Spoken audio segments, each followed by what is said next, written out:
Attends. Ça, c'est une question vraiment intéressante.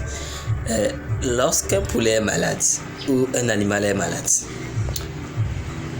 on doit le soigner ou on doit l'éliminer et le jeter.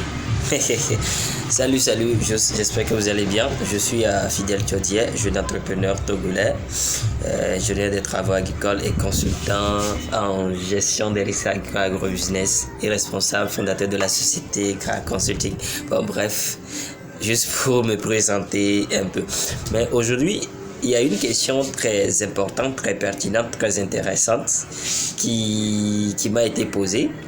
Et comme d'habitude, j'aime toujours partager parce que, vous savez, c'est ensemble qu'on peut vraiment bâtir une communauté à succès. Seul, on ne peut pas. Aujourd'hui, vous êtes à plus de 2000 abonnés sur cette chaîne. Il y a de cela juste quelques temps. Nous vous remercions vraiment. Donc, c'est pourquoi je ne cesse aussi de partager ces informations avec vous pour que ça puisse vous permettre. Et aussi, partagez-le avec vos personnes. Likez, commentez, posez-moi aussi des questions. Et ensemble, nous allons évoluer. Alors, la question du jour est de savoir, lorsqu'on détecte un sujet ou des sujets qui sont malades dans notre élevage, que faut-il faire? Est-ce qu'il faut soigner ces sujets ou est-ce qu'il faut les éliminer carrément du lot ou ainsi de suite? Donc voilà. Ici, je vais vous répondre de façon technique, de façon honnête, de façon pratique, ce que je fais chez moi. J'avais déjà réalisé une vidéo où j'ai parlé un peu de ça. Comment il faut se comporter lorsque nous remarquons qu'il y a un sujet ou des sujets qui sont malades dans notre élevage, dans notre poulailler, que ce soit nos chèvres, nos moutons, bref, nos porcs, ainsi de suite. Donc voilà. La première conduite à tenir, c'est d'isoler tout de suite le ou les sujets suspectés. C'est-à-dire quoi? Vous rentrez dans votre poulailler par exemple et vous remarquez qu'il y a un sujet. Aujourd'hui là, le gars là, il n'a pas vraiment l'air en forme. Voilà, tout de suite, il faut l'isoler et le mettre en quarantaine. C'est pas seulement les gens qui ont Covid qu'on met en quarantaine. Donc, vous le faites sortir. Ne laissez jamais un sujet malade parmi ceux qui sont en bonne santé. Donc, quand vous détectez déjà un sujet malade, il faut tout de suite lui faire sortir et le mettre un peu loin de ceux qui sont en bonne santé. Ceux qui sont en bonne santé. Maintenant, c'est là que vient l'étape 2. Que faut-il faire? Faut-il l'abattre pour l'enterrer, pour brûler, ou bien faut-il lui soigner et lui ramener dans le lot? L'objectif, c'est de soigner ce sujet. Mais sachez qu'il y a certaines maladies qui sont tellement dangereuses. S'il s'agit des maladies parasitaires, c'est-à-dire des parasites, ainsi de suite, là, il faut soigner le sujet, il faut lui traiter correctement, traiter aussi ceux qui, là où tu les pris, c'est-à-dire la même bande, même si eux autres ne sont pas aussi malades, c'est très important, ça permet déjà de limiter le développement de cette maladie, voilà. Donc si c'est une maladie parasitaire, une maladie bactérienne, une maladie fongique, là vous pouvez traiter le sujet et le ramener dans le lot une fois qu'il sera bien, ok, c'est-à-dire bien rétabli. Là, il peut rejoindre ses camarades, ses congénères, ainsi de suite. Donc, ça, c'est important. Maintenant, là où ça devient dangereux, c'est surtout du côté des maladies virales causées par des virus. Parce que vous savez, souvent, c'est difficile de traiter des sujets qui ont une maladie virale telle que Newcastle, Gumboro, variole aviaire. Bon, il y a plein d'autres maladies, pour ne citer que ceux-là. C'est difficile, voilà, de soigner un sujet atteint réellement de cette maladie.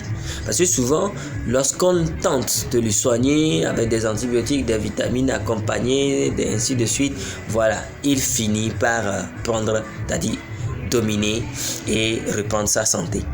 Mais vous savez, ça devient dangereux à quel niveau? Parce que la plupart de ces sujets maintenant deviennent tolérants par rapport à la maladie.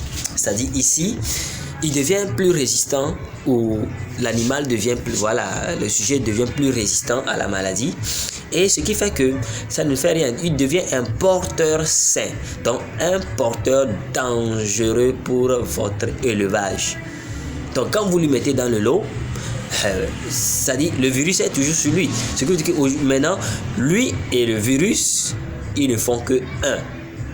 Vous voyez un peu, ce qui fait qu'il peut facilement contaminer les autres sujets dans le poulailler ou dans votre élevage. Donc vous voyez un peu, là, lorsqu'il s'agit d'une maladie virale, surtout dangereuse, moi je vous déconseille de soigner le sujet et de le ramener dans le lot. Ou soit c'est un ensemble de sujets, vous les soignez, ils retrouvent la santé, vous pouvez les commercialiser.